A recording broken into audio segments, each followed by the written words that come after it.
타인의 가슴에 나를 심는 기술, 타인의 가슴에 나를 심는 기술이라는 그 각도에서 쓴 영향력이라는 책이 있어요. 이 책은 4가지 그 황금 법칙을 소개하는데요. 모범의 도덕성, 삶의 긍정성, 타의 이익성, 끝내 남에게 유익을 주는 리더, 실력의 탁월성, 선생님이니까 그 분야의 실력이 나보다 탁월하다고 할 때에 비로소 이펙트, 영향력을 줄 수 있다. 이런 각도죠. 근데 정말 영향력 있는 선생은 다른 사람의 생각, 그리고 그 다른 사람의 믿음, 그리고 다른 사람의 그 행위를 바꿀 수 있다는 겁니다. 그래서 영향력이죠. 교사란 이렇게 정의해도 틀리지 않다고 봐요. 다음 세대를 향한 영향을 끼치는 사람, 다음 세대를 향한 영향을 끼치는 사람, 이게 교사다. 이렇게 정의를 하면, 근데 모든 지도력이라고 하는 사전적 의미를 보면 영향력이라는 이펙트 단어를 빼놓지 못합니다. 영향을 끼치지 못하는 교사가 불행한 거죠. 내가 여기 있으므로 내 주변의 사람들에게 영향을 끼치고 있다는 것은 교사의 생명력이죠. 생명력이에요. 이것이 교사의 정의라면 아마 교육부가 파송한 교사를 그 범위가 넘어갈 거라고 믿어요. 교육부가 파송한 교사만 교사겠느냐.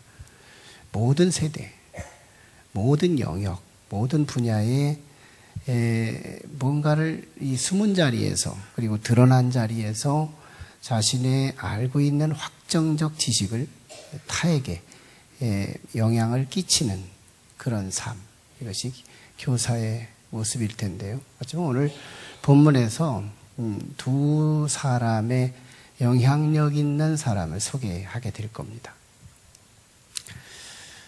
우리는 열왕기상 17장 1절에서 엘리야가 역사의 전면에 나타나 당대의 절대 군주인 아합 왕에게 말씀을 선포하는 것으로 엘리야 사역이 시작됐어요. 그때 엘리야 선지자가 아합 왕한테 이런 당돌한 메시지를 선포합니다. 앞으로 내 말이 있기 전에는 이 땅에 비도 이슬도 있지 않을 것이다. 아합 왕의 입장에서는 굉장히 당돌했어요. 야, 저런 놈이 다 있나. 하늘의 계시로서 겸손하게 받아들이기보다는 저는 왕권에 도전하는 자. 그러니 아합 왕의 마음속에 저놈 죽여야 되겠다. 숙정해야 되겠다. 이 마음을 갖고 있었습니다. 근데 하나님이 누구세요? 사람의 마음을 꿰뚫어보는, 그저 사람의 속을 뚫어보고 계신 그 하나님. 그분이 엘리야를 아합의 액션, 아합이 체포하기도 전에 숨겨놓는 거예요. 그게 그리스 시냇가였죠. 요단 동편에. 그리고 그리스 시냇가의 까마귀들을 통해서 엘리야를 먹이시고 살게 하시다가 끝내는 거기도 기근에 의해서 시냇가의 물이 멈추자 하나님은 시돈이라고 하는 두로와 시돈의 중간지대 이방 땅으로 가게 하셔서 거기 중에 부자들 중에서가 아니라 사르밧 과부를 통해서 엘리야를 그 기근의 시대를 먹이시고 살려내시더라는 거예요. 그 과정 속에 지난 주일에 우리가 함께 나눴던 이야기 한 토막, 그것은 사르밧 과부가 엘리야가 그곳에 머무는 동안에 아들이 병들어서 죽게 되더라는 거예요. 그래서 엘리야의 역할로 그 아들은 다시 회생됨으로 이 사르밧 과부의 믿음의 신앙 고백은 아주 굉장히 자극스러운 고백을 남기게 되죠. 믿음이 희미했다가 믿음이 선명해지고 믿음이 분명해지고 초점 있는 믿음으로 바뀌어요. 이게 지난 시간에 우리가 함께 나눴던 어린이 주일과 어버이 주일의 어머니의 정체성과 자녀의 정체성을 통해서 우리가 부모에게 어떤 은혜를 표시해야 될지, 우리 자녀를 어떻게 해야 할 때 우리 자녀들이 희생되고 살아날 수 있는지를 함께 나눴어요. 오늘 말씀은 이런 얘기예요. 때가 이름에, 하나님의 때가 이름에 하나님께서 지시하신 바 아합 왕에게 엘리야 선지자를 파송하시는, 역사의 뒤편에서 늘 은닉하며 살아가던 엘리야가 이제 역사의 전면에 출현하여 아합 왕에게, 그리고 바알 신의 선지자들, 그리고 아세라 목상의 선지자들 850명의 역사의 전면에 나타나 자금에 이 비가 내리지 않고 이슬이 내리지 않아 이 물질적인 기근의 때를 일으킨 장본인 주체가 누구냐? 그게 하나님이냐? 아니면 바알이냐? 이것을 증명하기 위해서 역사의 전면에 출현하는 이야기가 소개돼요.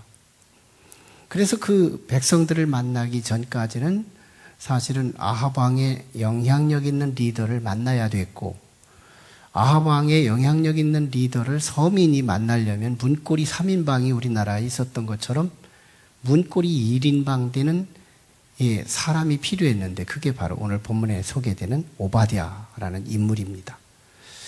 이 오바댜는 하나님을 잘 섬기는 사람으로 이미 엘리야도 알고 있었기에 아합 왕이 지금 3년여 동안 이 북이스라엘 땅, 물론 주변의 근동도 마찬가지였지만 3년여 동안 비가 내리지 않자 이 팔레스타인 지역에 막 기근이 너무너무 심한 상황에 직면한 거예요. 북이스라엘의 서울인 사마리아도 마찬가지였어요. 왕궁도 마찬가지였어요. 그래서 아합 왕은 자기가 가장 총애하는 오바댜를 데리고 이제 궁궐 밖으로 자기 궁내 안에 있는 양떼들, 소떼들, 가축떼들을 데리고 물이 있는 곳으로 함께 가서 가축떼를 살리자, 이렇게 작정을 하고 궁궐을 빠져나옵니다. 그래서 한참 둘이 함께 합류해서 돌아다니면서 보아도 물이 없는 거예요. 그래서 이 효과가 없다. 이게 둘이 함께 다니면 혼자 다니는 거나 마찬가지니까 너하고 나하고 나누어서 물을 한번 찾아오자 해가지고 너는 저쪽으로 가고 나는 이쪽으로 가자 하고 서로 헤어져서 물을 찾는 중에 하나님의 섭리 가운데 엘리야가 오바댜를 만나게 되는 거예요. 오바댜를 만나서 내가 오늘 아합 왕을 좀 만나야 되겠는데 네가 문고리 역할을 좀 해줘라 해서 얘기하자 오바댜가 내가 당신을 얘기한 뒤에 성령이 당신을 들어서 다른 곳으로 옮겨내면 아합 왕이 당신을 못 찾았을 때 그 책임을 나한테 묻고 내가 죽을 거니 두려운 행사 아닙니까? 그랬더니 엘리야 선지자가 걱정하지 마. 나 도망치지도 않고 하나님께서 나를 숨기지도 않을 거야. 넌 평안하게 아합 왕한테 가서 내 말만 전해. 그래서 아합 왕에게 얘기해서 그 중재 역할로 아합 왕을 엘리야가 만납니다. 만나서 이제 아합 왕에게 단도직입적으로 제안을 하죠. 하나님께서 이 땅에 비를 내리시지 않는데 왕과 백성들은 이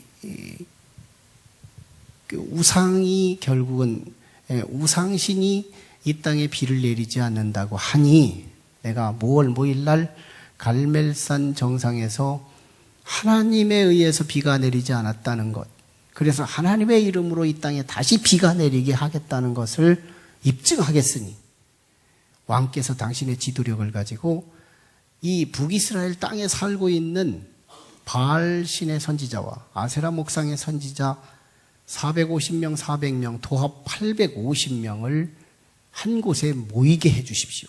그래가지고 아합 왕의 지도력을 가지고 온 이 바알 신의 선지자들을 모으게 합니다. 그리고 엘리야를 만나게 하는 거예요. 엘리야가 그들을 향하여서 오늘 말씀을 통해서 21절에 이렇게 말하고 있죠. 너희들이 어느 때까지 둘 사이에서 머뭇머뭇 하겠느냐?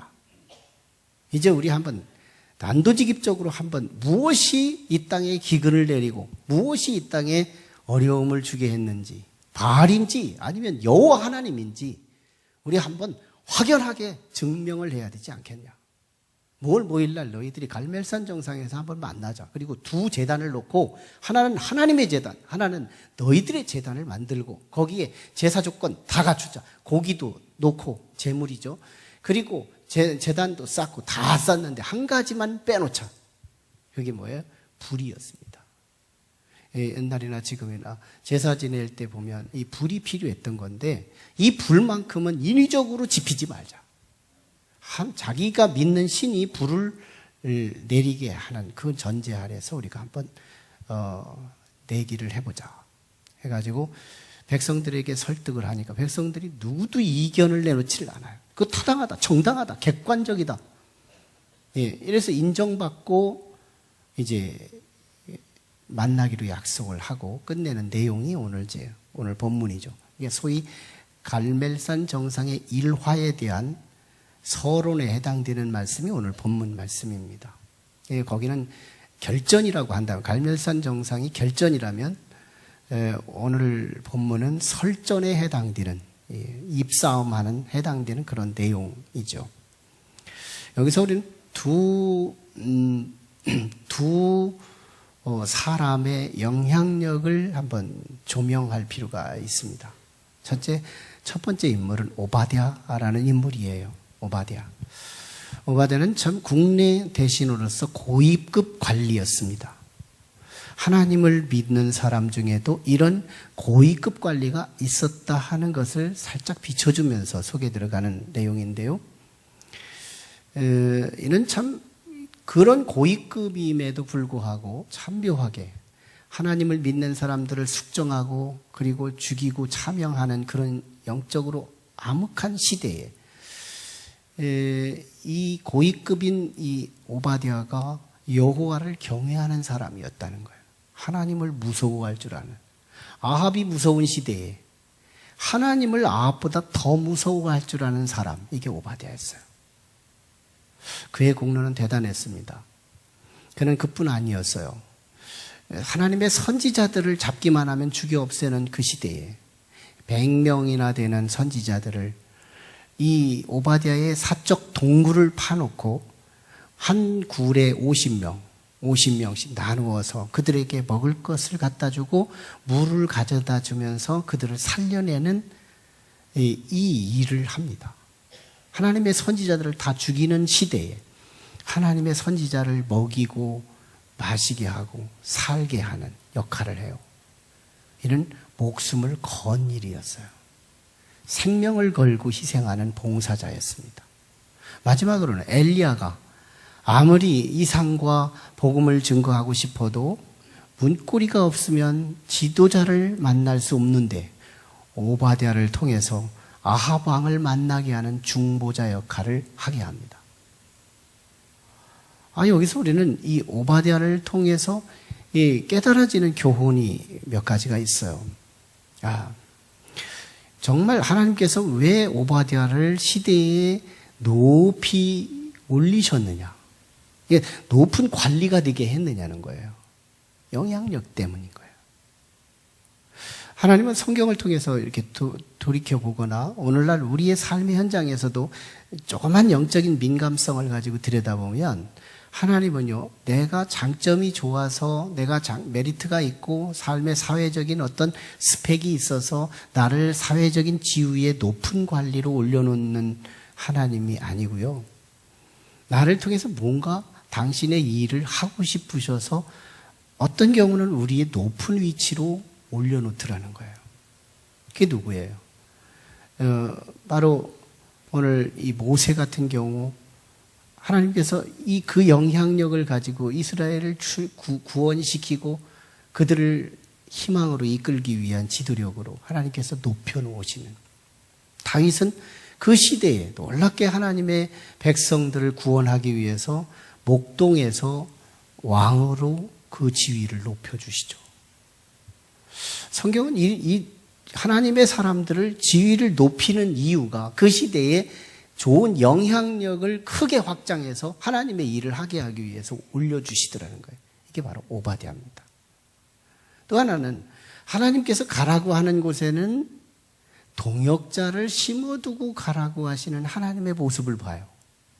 동역자를 심어두고 가라는 거예요. 그러니까 엘리야는 야, 왕한테 가. 나를 누가 도와줄까요? 문고리 3인방은 있을까요? 뭐 이렇게 물을 수 있었어요. 근데 엘리야는 그냥 가요. 내가 가면 만날 수 있는 길은 하나님이 준비하시겠지 하고 갔더니 오바댜가 나오는 거예요. 아, 하나님이 가라고 하는 그곳에는 나를 돕는 자도 숨겨두시고 가라고 하시는구나. 나 혼자 하는 게 아니더라는 거예요. 하나님이 지시하는 곳에는 나를 돕는 자가 있더라는 거예요. 또 하나의 교훈이 있다면, 우리는 참 역사의 전면에 나타나서 봉사하려고 하죠. 사람들 보는 데서, 사람들이 칭찬하는 곳에서, 사람들이 어드밴티지를 제공해주는 그 앞에서 무언가를 하려고 하지만, 오바댜 같은 사람은요, 누가 알아주지 않아도 돼요. 엘리야 선지자가 알아주지 않아도 돼요. 당대의 절대 군주 아합 왕의 턱 밑에서 하나님의 사람들을 100명씩 살려내고 하나님의 사람과 지도자와의 만남을 주선하고 목숨을 걸고 하나님을 경외하며 아합을 두려워하는 시대에 하나님을 더 두려워하는 이 경건주의가 이 오바댜를 통해서 드러냈다는 거예요. 사람이 안 보는 곳에서도 나의 영향력을 다 발휘할 수 있는 사람, 오바댜. 이런 사람이 필요하더라. 우리 교회 안에도 그런 오바댜 성도들이 있다요. 오바댜 성도들이 있어요. 보이지 않게요. 이웃을 도우라고 돈도 주고요. 보이지 않게 누군가에게 갖다 중재하라고 이름도 밝히지 말고 이러고 역할 해주는 분들이 있어요. 오바댜는 시대를 초월해요. 오늘 이 시대에도 우리 곁에 숨어 있습니다. 그분들은요, 드러내는 순간 죽어요. 숨겨둬야 돼. 오바댜가 있습니다. 어쩌면 이 시대에 사람들이 안 봐주면 지치는 이 시대에 누가 안 봐줘도 내 자리에서 거룩한 봉사와 섬김의 생명력을 가지고 내 자리를 지켜내는 오바댜 같은 사람이 필요한 시대에 있죠. 또 한 인물입니다. 엘리야예요. 엘리야는 오바댜보다 앞서 소개하고 싶은 인물이에요. 그런데 너무 중요해서 뒤로 갑니다. 언제나 문학의 현장에 마지막에 나오는 사람이 주인공이듯이 엘리야는 참 멋진 인물이죠. 엘리야를 소개할 때 오늘 본문은요, 선지자라는 단어를 써요. 선지자다. 이 선지자는 히브리어로 나비라는 단어, 구음이 쓰여집니다. 나비. 나비는 우리 한국말로 세 가지의 의미를 합성되어 있어요. 나비. 가장 먼저가 선견자예요. 선견자. 먼저 선자, 볼 견자. 먼저 본 사람이죠. 한마디로 말하면 이스라엘 전통에는 증인입니다. 선지자들이 말하면 증인의 효과가 있는 거예요. 또 하나는 예언자예요. 이미 있었던 얘기를 리포트하는 것이 아니라 없었던 미래에 있을 그 일을 얘기하고 그 일이 하게 하는 사람. 이게 예언자죠.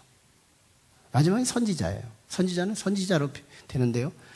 먼저 선자 알지자예요. 무언가의 지식을 먼저 안 사람. 이 선지자의 의미가 이렇게 정리가 될 수 있다면 우리는 오늘의 선생이라는 의미와 직결되는 거예요. 선생이죠. 시대적 선생. 이 시대적 선생인데 참 중요한 것은 시대의 선생이 바른 선생이냐, 거짓 선생이냐, 참 선생이냐가 중요한 부분이에요.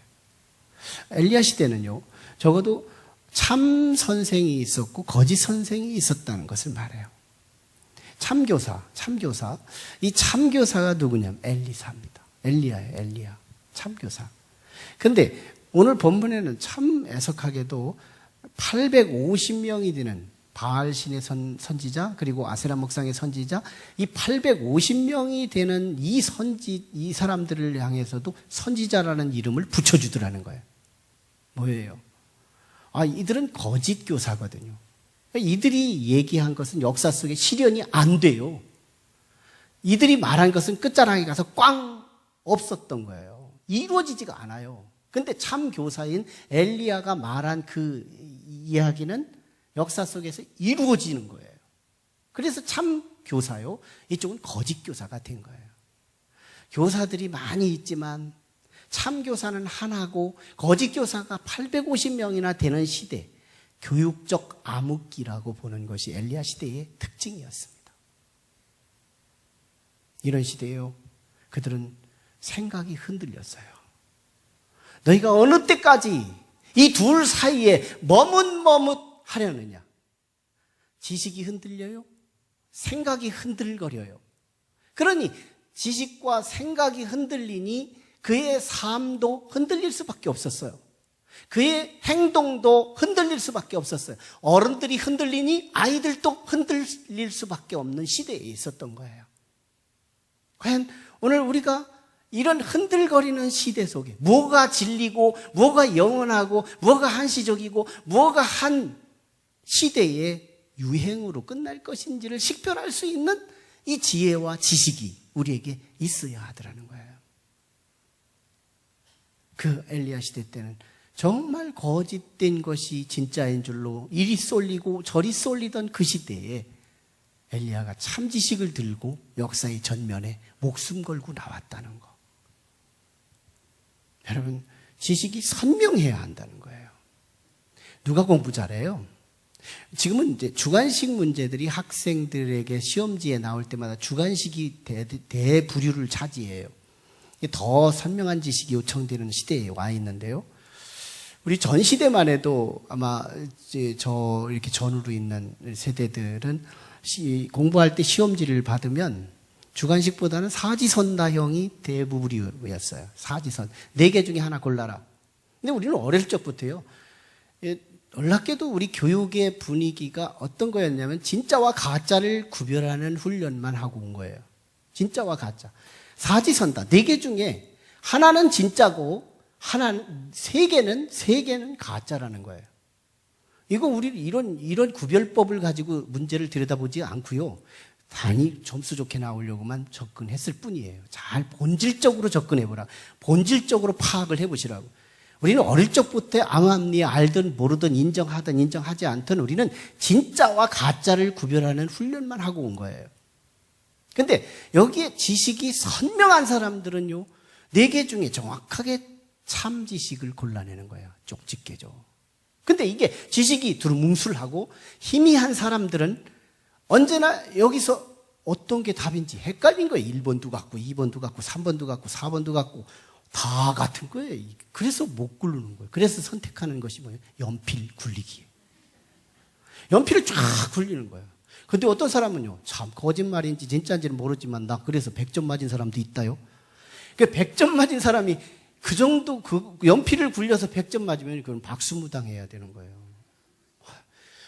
대단하잖아요. 연필 굴려서 100점 맞았다는 게 난 믿겨지지가 않는데 그 정도 되면 박수무당 해야지.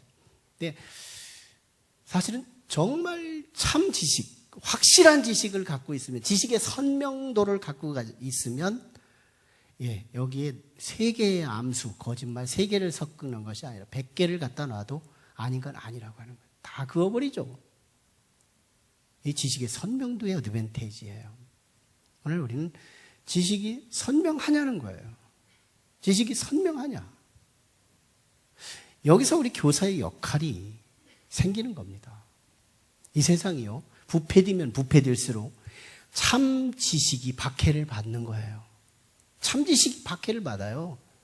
부패되면 부패될수록 참 지식이 박해를 받는데, 우리는 프돌레마이오스 이후에, 즉 2, 3세기에 우리는 천동설을 믿으며 1400년 동안 이 지식을 지구촌 모든 인구가 다 그렇게 알고 왔어요.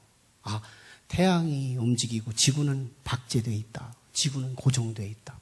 이 지식을 가지고 1400년 동안 지구촌의 모든 인간들은 다 속고 사는 거예요. 그 이후에 코페르니쿠스라고 하는 이 과학자가 나와서 아무리 연구를 해도 이 지구가 태양을 도는 것인데, 이 사실을 누군가 친구들에게 말했더니 그거 하지 마. 오픈하지 마. 논문을 써놓고도 논문 발표를 계속해서 밀어냅니다. 왜? 그를 죽이려고 하니까요. 그때 당시 모든 인문학, 과학, 생물 모든 영역이요 다 이 프톨레마이오스 이 학문에 기초한 구조를 갖고 있었거든요. 무슨 말이에요? 지구는 가만히 있다는 것은 기득권인 나는 가만히 있어도 되고, 태양이 도른다는 것은 내 주변의 사람들이 열심히 뛰어야 내 회사는 성공하는 거고, 내 주변 사람들은 움직여야 되고, 나는 가만히 있어도 니들은 나를 위해서 살아주는 존재요. 이기적 구조를 갖고 있는 거거든요. 근데 코페르니쿠스의 이론이 바뀌어지면서 이 지동설이다, 이 태양이 차라리 자전하고 자기 자리를 지킨다면 우리의 지구가 태양을 중심으로 역할을 하고 있다고 할 적에 뭐예요? 지도자가 먼저 움직여야 한다는 구조로 바뀌는 거예요. 기득권 세력이 이걸 용납할 수가 없는 거예요. 그래서 참 지식인 줄 자기들도 양심으로는 알면서 그 참 지식을 선포하는 사람을 박해하게 되는데, 그게 마틴 루터였던 거예요. 그것이 엘리야였던 거예요. 그 시대에 참 지식을 전하는 사람들에게는 박해와 불이익이 가해지는 시대에 있었다는 사실. 여러분, 엘리야 시대 때는요, 놀라운 시대적 물음이 있었어요. 시험지가 있었다. 물음이 있었어요. 뭐예요? 이 땅에 비가 내리지 않는 이유가 누구 때문이냐? 엘리야는 하나님 때문입니다. 바알신의 선지자들, 아세라 목상의 선지자들은 바알 때문입니다. 바알이 농경신이니까요. 그래서 바알에 충성해야 되고, 엘리야의 신 야훼 하나님, 여호와 하나님을 믿는 사람들을 하나도 이 땅에 남지 않을 때 비가 안 내릴 겁니다. 이렇게 예언했던 사람들이 850명의 예언자들의 소리였거든요. 근데 역사적으로 뭐가 사실이었어요? 야훼 하나님께로 백성들이 일시적으로 돌아오는 순간 지중해에 손바닥만한 구름과 함께 소낙비가 쏟아져서 해갈이 되는 역사가 일어나잖아요. 엘리야의 말이 참이었잖아요. 참 교사상이 드러났던 거예요. 여러분, 오늘 우리는 누가 교사냐는 거예요. 누가 참 교사냐는 거죠. 내 역사 속에 정말 지식의 선명도. 이 세상에 누가 만들었어요? 하나님이 만들었다. 아니, 빅뱅의 폭발론이 만들어진 거예요. 어느 날 순간에 폭발해가지고 자기 질서대로, 지구는 지구대로, 별은 별대로, 태양은 태양대로, 달은 달대로 규칙적으로 질서 있게 이 세상의 우주 만물이 생겨난 거예요. 아마 이걸 사실상 사실일까, 이걸 믿는 사람은 없을걸요. 양심적으로는, 학문적으로 점수 내기 위해서 인정하는 것은 있을지라도, 누군가의 고의성과 인위성이 가미된 이 질서정연한 생각이 들어있는 이 지구의 모든 위치와 구조들이 얼마나, 나는 묵상하면 할수록 나는 여호와 하나님 한 분이 만드셨다는 이 말에 아멘밖에 안 되는 거예요. 누가 만들었어요? 하나님이. 이렇게 지식을 선명하게 선포할 수 있는 교사가 필요한 시대에 있다는 거예요. 이 세상을 누가 통치해요? 하나님이. 이 세상에 누가 사람을 만들었어요? 하나님이. 사람은 누구를 닮았어요? 하나님을 닮았어요. 그리고 이 세상에 죄악이 있을지라도 이 세상의 죄악을 심판하시는 분이 누구예요? 누가 지옥을 보내요? 누가 천국에 가게 해요? 하나님이. 누가 우리를 구원해요? 예수님이. 하나님으로 이 땅에 오셔서 하늘의 보좌에 그저 좌시할 수 없으니 이 땅에 우리가 불쌍하셔서 우리의 인간의 모습으로 와서 우리의 인간의 한계를 몸소 짊어지고 우리에게 할 수 없는 그 십자가의 사랑을 실현하기 위해 사람으로 오셔서 우리의 죄가를 대신하기 위해, 대속하기 위해 죽어주신 예수 그리스도, 사랑의 증명자, 사랑의 실천자 예수 그리스도, 그분만이 우리의 천국을 인도하는 놀라운 희망의 뿌리 예수 그리스도예요. 이 예수를 분명히 말할 수 있느냐는 거예요. 이 예수가 그 가슴에 박혀있는 사람, 선명한 역사의 사실로서 그 예수라는 지식, 내가 곧 길이요 진리요 생명이니 나로 말미암지 않고는 천국에 갈 자가 아무도 없다고 선명하게 말해준 그 그리스도가 내 마음에 박혀있다면 우리는 선생이 되는 거예요. 우리는 선생이 되는 거예요. 우리는 헬린 나우엔 박사가 쓴 이 책 중에 이 상처 입은 치유자라는 책이 있어요. 이 책이 만들어지게 된 배경을 잘 설명을 들으면 은혜가 되는 거예요. 헬레 나위안 박사가 원래 하버드 대학 교수였는데 그는 저명한 저술가였고 참 지명도 있고 막 치고 올라가는 젊은이였어요. 근데 그에게 누군가가 장애우 공동체에서 초청 일일 강사로 초청을 받게 돼요. 그래서 그곳에 가서 장애우가 있다는 사실을 압니다. 그리고 어느 한 날 하버드대 교수 입장으로 사역을 하고 있는데 그에게 우리 캐나다 토론토에 있는 장애우 공동체의 한 데일 브레이크 공동체에서 편지가 하나 와요. 초청장이었어요.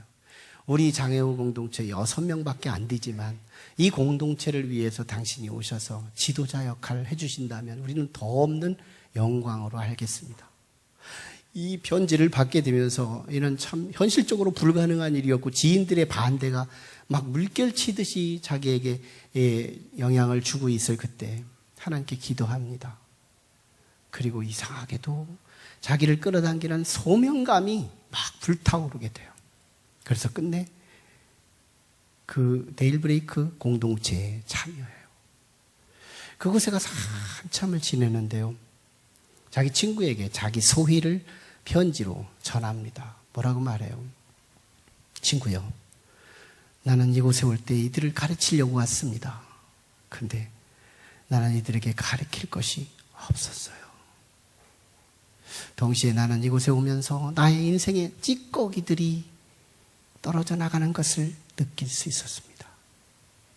내 인생의 찌꺼기들이 떨어져 나가는 것. 그 중에서 여기에 에담이라고 하는 청년 하나가 있는데 그는 지체 장애우지만 그의 영혼은 얼마나 맑고 청아한지 그 속에서 나는 하나님의 형상을 볼 수 있었어요. 예수 그리스도가 그 안에 있었더라는 거예요. 그러면서 우리가 볼 때는 바보 비슷했지만 이 아이 속에 담겨진 영롱한 그리스도의 형상을 통해 자기 자신은 차라리 부끄러움이었다고 고백합니다. 그러면서 내놓은 책이 뭐냐면 내가 상처 입은 자인데 오히려 저들이 지체장애우들이 상처를 입은 자인데 저들이 나를 치유하고 있다는 각도에서 상처 입은 치유자가 나오는 거예요. 여러분, 오늘 이 시점에서 우리는 나를 가르쳐준 교사 한 번은 그분의 은혜를 한 번은 생각해 볼 필요가 있어요. 이것이 우리 교사주일의 첫 번째 목표가 될 거예요. 내게 나를 가르쳐준 사람, 나에게 예수를 가르쳐주고 내게 진리를 가르쳐주고 내게 참과 거짓을 식별할 수 있는 기준을 가르쳐준 그분, 어느 한때부터 누군가가 나에게 예수를 가르쳐서 내가 하나님을 믿게 됐다고 할 적에 나는 한번 그분에 대한 고마움을 표시하는 것은 우리의 육신을 낳아줬기에 부모이듯이 지식으로 나를 낳아줬기에 우리의 스승인 것이기에 그를 보답하는 것이 1차 목표죠. 또 하나는 이제 누군가가 내게 그리스도가 있기에 누군가를 향하여 그 영원한 지식, 시대가 지나도 유행으로 끝나지 않은 영원한 지식인 그리스도를 가르쳐줄 대상을 정해야 합니다. 그것이 우리는 베스트요, 우리의 가족, 믿지 않는 가족들이요, 믿지 않는 우리 지인들인 거예요. 누가 교사예요? 내 안에 그리스도가 있는 자. 한 병사가 전쟁 중에 총을 맞았어요. 옆에 있는 군목 목사님에게 유언을 합니다. 목사님, 저에게 유언이 있으니 이 유언을 어렵지만 제가 죽은 뒤에 우리 고향에 계신 우리 어머니에게 전달해 주시죠. 우리 어머니에게 걱정하시지 말라고, 나는 총을 맞아서 죽지만 나라와 민족을 위해서 죽으니 영광스럽고 총을 맞아 죽으면서 고통스러움 중에 죽은 것이 아니고 평안한 중에 소망 중에 죽었으니 엄마 걱정하지 마세요. 이 말을 전해주시면 고맙겠습니다. 그리고 한참을 침묵하다가 다시 말을 꺼내면서 목사님, 내 유언 하나를 더 전해주시면 고맙겠습니다. 저는 어느 시골에 사는데 그곳에 가면 우리 어릴 적에 나를 지도해 줬던 교회 학교 선생님이 있으실 텐데요. 그분은 여자 선생님이고 그분을 찾아가셔서 제 유언을 전해주시면 고맙겠습니다. 선생님, 사실은 저 어릴 적에 선생님 때문에 예수를 배웠어요. 그런데 인생의 끝자락에서 나의 죽음이 두렵지 않았고요. 이 죽음 넘으면 터널처럼 지나서 또 다른 세계가 올 것을 소망 중에 나는 죽었으니 선생님 마지막으로 고맙습니다. 군목 목사님이 그 말을 교사에게 전했더니 교사는 눈물을 흘리며 여선생님은 이제 이런 말을 합니다. 목사님, 사실은 저는 지금 교사직을 내려놨습니다. 교사직을 오랫동안 하다 보니까 사실은 효과가 없고 보람도 없었습니다. 그리고 내가 왜 이런 일을 해야 하는지 회의감도 생겼습니다. 그래서 지금까지 교사직을 내려놓고 있었는데 오늘 유언을 들으며 내가 다음 주일부터 교사를 다시 해야 되겠다는 생각을 했습니다. 교사가 없다는 것이 어떤 비극일까요? 여러분, 아마 엘리야 시대 때 그 3년 반 동안의 기근이 있는데 이 기근의 원인이 딴 데 있는 줄 아는 거예요. 근데 교사가 들어오므로 이 기근의 원인이 하나님을 버렸기 때문에 왔다는 사실을 전했고 그것이 역사적 사실로 드러나게 됐는데요.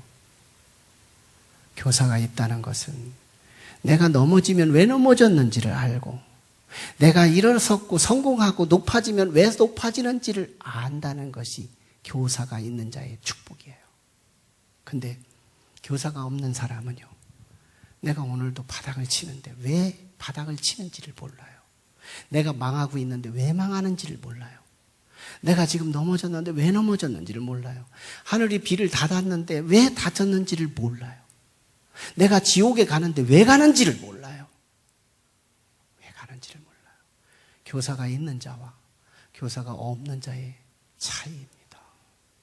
오늘 우리는 이미 교사가 있어서 오늘 여기 주님 앞에 왔지만 아직 교사가 없는 불쌍한 우리 가족들, 이웃들에게 하나님 예수 그리스도를 소개하고 그들의 가슴에 나의 참 지식, 시대가 지나도 유행으로 끝나지 않는 영원한 생명의 지식, 내가 곧 길이요 진리요 생명이니 나로 말미암지 않고는 절대로 천국 올 자가 없다. 너무너무 선명한 지식을 오늘 사랑하는 이웃들에게 전할 수 있는 기회가 되기를 주의 이름으로 축원합니다. 기도하시죠. 우리 함께 기도해요. 우리 함께 기도하실 때 하나님, 오늘 우리를 지도하신 우리 교사들에게 고마운 기도를 한번 하시고요. 또한 내가 이제 예수 그리스도를 알았으니 알지 못하는 우리 방황하는 우리의 이웃들에게 예수를 전할 수 있는 또 작은 교사가 되게 해 주시옵소서. 함께 말씀을 의지해서 같이 기도합니다. 그러면 하나님의 은혜와 감동, 감화 역사하심이 교사주의를 통하여 우리의 영원한 교사 되신 하나님의 은혜를 기리고 또 우리 하나님이 파송하신 많은 교사들의 그 은혜를 감사하며 이제는 내가 그 교사들로 인하여 알게 된 영원한 지식 그리스도를 내 가슴에 새기고 그 그리스도를 세상에 또 가르치고 세상에게 또 전하기 위하여 파송되는 모든 심령들의 머리 위에 지금으로부터 영원토록 함께 하시기를 간절히 축원하옵나이다. 아멘.